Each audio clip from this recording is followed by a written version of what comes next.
again. Here's Vass first. So yesterday I learnt that life lesson, Chris. Don't put toothpicks down the toilet. Your not-so-mystery guests today can educate us further. First, let's find out exactly what happens when you flush. Please welcome Sewage Manager James Harrison. Good morning, James. Good morning, Chris. Thank you so much for being here. Vassos is attending this interview. Normally he walks out here. He flounces out normally, but he's sticking around. Yes, it's normally a flounce, but I'm the good student at the back today. All right, so James, what really happens to things that we flush down the toilet or the water that we flush through the toilet?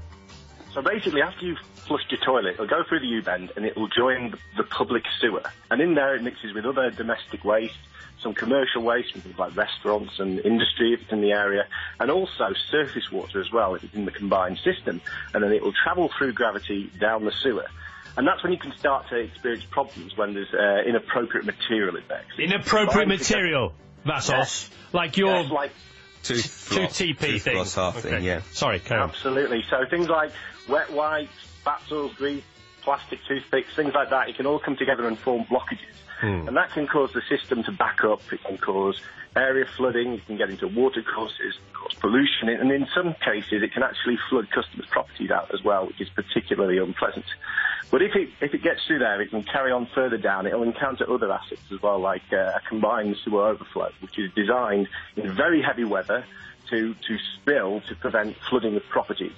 And again, they're typically screened to prevent foreign material getting out into the watercourses, but in very high weather, if there's a lot of material in there, it's possible for those screens to become blind, and they can overtop. And again, that's when you get your foreign materials like plastics and things getting out into the watercourse again. But if it manages to get through the CSO, it'll carry on its way, and it may encounter a pumping station, and those where we have pumps to try and lift sewage over hills and things like that. And those pumps are very good at pumping typical sewage that you would expect to find in there, but foreign material like wet wipes, like plastic, can cause those pumps to block.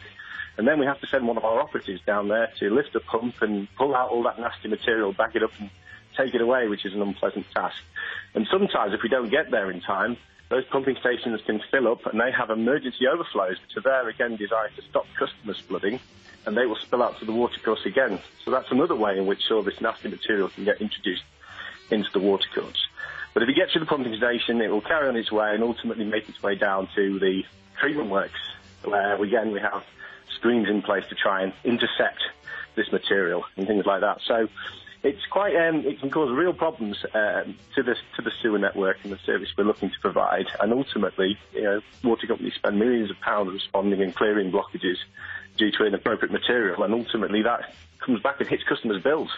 That's the most comprehensive answer to any question we've ever asked on this programme. That was absolutely fantastic.